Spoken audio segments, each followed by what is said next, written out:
Here's your host, Alex Garrett. All right, how did I not pick this up?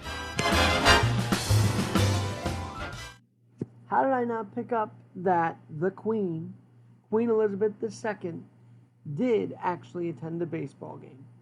I'm Alex Garrett, and we're going to shine a bit of a sports spotlight on Queen Elizabeth and sports.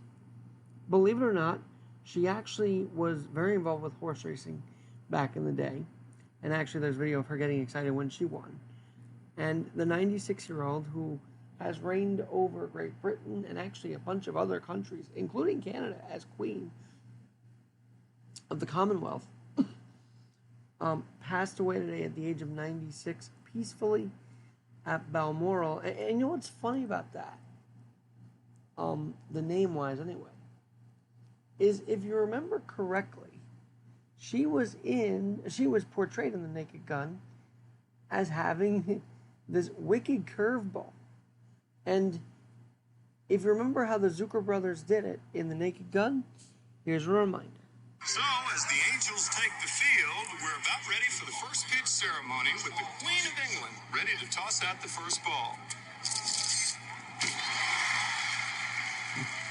How about that Queen, ladies and gentlemen?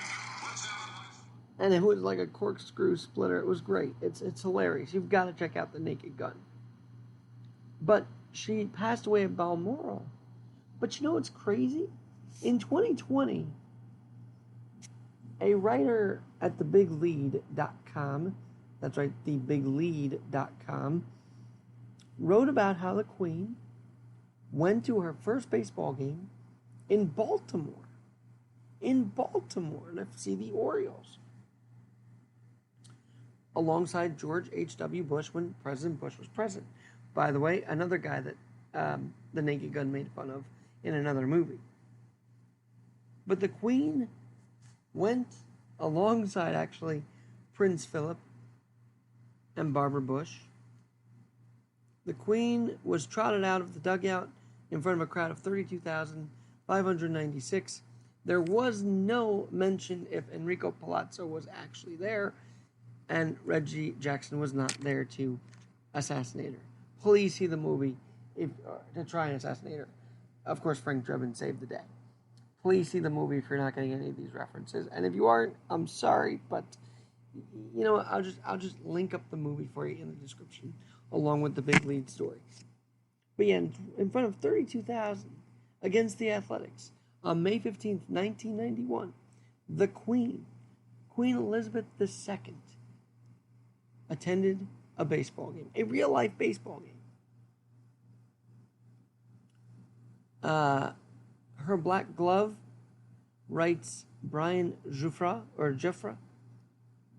said her black glove remained on, so no germs or tobacco juice or steroid remnants were contained. Why did he say that? Mark McGuire and Jose Canseco on the A's were the visiting team. That's very funny, Brian. I'm going to tag you on this post as well. Now, what they said was the Queen watched intently while Prince Philip, her love, and who passed away in 1999, used binoculars for a closer look. Both were clearly enraptured by the game. The Queen didn't stay until the last out, as she had to beat the traffic. Yet, she got there. She got to a real baseball game just a few years after she was portrayed as not only throwing out the first pitch, but being a target and being saved by Enrico Palazzo, a.k.a. Frank Drebin, who played an umpire. Leslie Nielsen did a brilliant job at that, by the way. Yeah, the Naked Gun reference comes out every so often. In real life, every day, not so much on this podcast. But you've got to see the movie now, and it's just kind of cool that she really did go to a baseball game in 1991 with Philip. And now, the crazy thing about all of this is that we may not have a queen in our lifetime, because you look at the line of succession, and you've got now King Charles, who they were thinking might change his name because King Charles has a bad rep as a name at the throne of England. And then you've got King William in the wings, and then you've got King George, little Prince George right now, but King George in the making. So it's going to be an interesting line of succession, but in our lifetime, we may not have another queen. So we must go back and hear her thoughts, her words, her visits to America as well. What did she say that we can continue the legacy of? We've got to go back to the archives and see. Of course, she took over in 1952 and reigned until today. Well, yesterday, September 8th, 2022, at the age of 96. All this as I found a fictional counterpart, Sir Garrett, in the writings of Mark Twain and a Connecticut Yankee at King Arthur's court. Just interesting that this whole week I found an actual fictional knight, as I was a knight, at Queen's College. It all comes together somehow. I don't know how.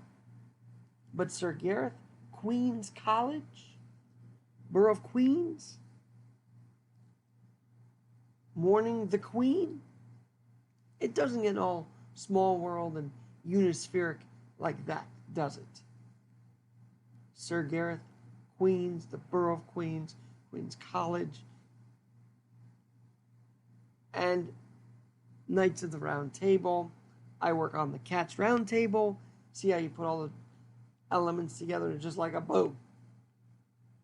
Supernova kind of blast there. But this will be a story for the next few days, few weeks, few months, few years. As, in a way, because she's accomplished so much, we can all be thankful after COVID. We have outlived the Queen. We have seen the Queen live out her duty. And that's a blessing. People are sad, but it's a blessing to have seen the Queen live out her duties until her passing. On that note, I'm Alex Garrett. This has been a sports spotlight on the Queen. She wasn't just a naked gun portrayal. She really did go to a baseball game in America. It was the Orioles. It was the Athletics. And quite something to see art imitate real life. That's something. Have a great Friday. It is a very big weekend that we cannot let the Queen's passing distract us from. It will be 21 years since 9/11, and we have to keep that on the forefront. I'm going to show off the beautiful, beautiful shirt I've got from fanatics.com. Maybe link it up for you guys to get as well tomorrow. It's Fanatics Friday, and a very special one. I'll show you why tomorrow on my Instagram, AlexGNYC1. Sir Garrett, have a great night. I'm Alex Garrett. Have a great night.